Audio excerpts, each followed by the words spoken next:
उन्होंने अपने शरीर से खून निकाला और उस खून से एक पत्थर लिखा और उनके शरीर में इतनी गोलियां लगने के बाद भी वो बिल्कुल नहीं रुके। सैनिक हथियार पकड़े हुए जमे हुए थे बर्फ के अंदर।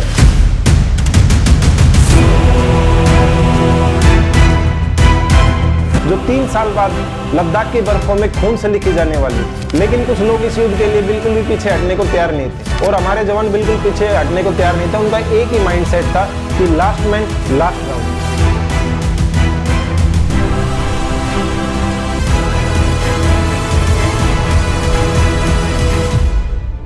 नमस्कार दोस्तों, 31 मार्च 1959 जब एक व्यक्ति भारत की सीमा में आया, दुनिया ने उसे शरणार्थी समझा, लेकिन असल में वो एक ऐसी कहानी की शुरुआत थी जो 3 साल बाद लद्दाख की बर्फों में खून से लिखी जाने वाली थी। और उस कहानी में एक नाम अमर हुआ, तेहरा कुमाऊं और उनके अहीर जवान। लेकिन इतनी बहादुरी के बाद भी आज तक अहीर रेजिमेंट नहीं बनी। देखिए, ये सिर्फ एक बैटल नहीं थी। 31 मार्च 1959 को जब दमाई लामा भारत में आए थे, उनके आने के बाद इतनी सिचुएशन खराब हो गई कि इंडिया और चाइना जो है उसके रिश्तों में बहुत खटास आ गई और बॉर्डर पर बहुत टेंशन बढ़ने लगी। और इसका नतीजा ये निकला कि 1962 में इंडो चाइना वार हुआ। इंडिया इस युद्ध के लिए बिल्कुल भी प्रिपेयर नहीं था, क्योंकि उसके पास ना तो प्रॉपर वेपन थे, कम्युनिकेशन वीक था और युद्ध के लिए स्ट्रेटेजी इनकम्प्लीट थी। लेकिन कुछ लोग इस युद्ध के लिए बिल्कुल भी पीछे हटने को तैयार नहीं थे। और फिर वो दिन आया 18 नवंबर 1962। लोकेशन थी रेजांगला लद्दाख, हाइट थी 16,000 फीट और वहां का टेम्परेचर था -30 डिग्री। और यहाँ पर थी तैनात हमारी तेहरा कुमाऊं बटालियन। टोटल इसमें 120 सैनिक थे, जिनमें मेजोरिटी अहीर जवानों की थी। और अब ध्यान से समझिए इंडियन सोल्जर के पास क्या क्या था। .303 ली इनफील्ड राइफल, ये एक मेन वेपन था जो सभी सैनिकों के पास थी। ब्रेन LMG थी, 6 से 9 बंदूकें थी। 2 इंच मोर्टर थी जो 2 से 3 यूनिट अवेलेबल थी। स्टेन गन थी 10 से 15 और बॉयनेट भी थी। और देखिए, इनके पास क्या नहीं था, ना तो इनके पास हैवी आर्टिलरी थी, ना इनके पास बैकअप था और ना ही एमओ थे। एमओ भी लिमिटेड थे।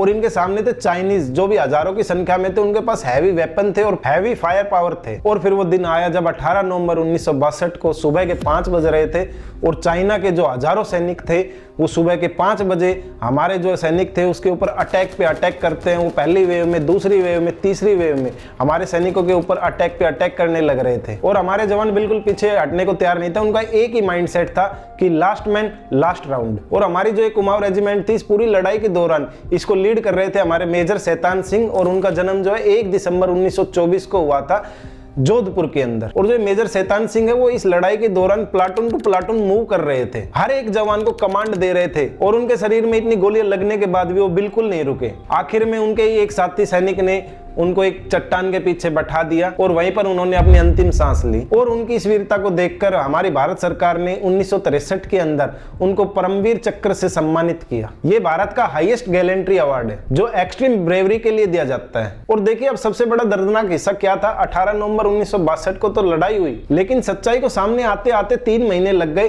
फरवरी 1963 में इस पूरी सच्चाई का पता लगा जब हमारी इंडियन आर्मी वहां रेजांगला के अंदर जब पहुंची तो जो देखा वो शॉकिंग था। सैनिक हथियार पकड़े हुए जमे हुए थे बर्फ के अंदर और उनको देखकर ऐसा लग रहा था जैसे वो लास्ट मैन लास्ट राउंड तक रुके हुए थे। और कुछ सैनिक बंकर के अंदर थे, कुछ खुले मैदान में थे, कुछ बर्फ के अंदर थे। और उनको देखकर इंडियन आर्मी बिल्कुल शॉक थी, क्योंकि एक भी जवान अपनी पीठ दिखाकर भाजा नहीं था। अब सवाल उठता है कि इतनी बहादुरी के बाद भी अहीर रेजिमेंट क्यों नहीं बनी। तो मैं आपको बता दूं, 5 अगस्त 1948 में तेहरा कुमाऊं बटालियन रेज हुई थी। इसके अंदर 50% कुमोनी सोल्जर थे और 50% अहीर सोल्जर थे। देखिए, इंडियन आर्मी के अंदर आज भी बहुत सारी रेजिमेंट है, जैसे Jat regiment, Sikh regiment, Rajput regiment. लेकिन गवर्नमेंट का स्टैंड क्या है, आर्मी जो है वो कास्ट बेस्ड नहीं होनी चाहिए। लेकिन सवाल ये उठता है कि जो पहले से रेजिमेंट है उनका क्या, फिर अहीर रेजिमेंट क्यों नहीं।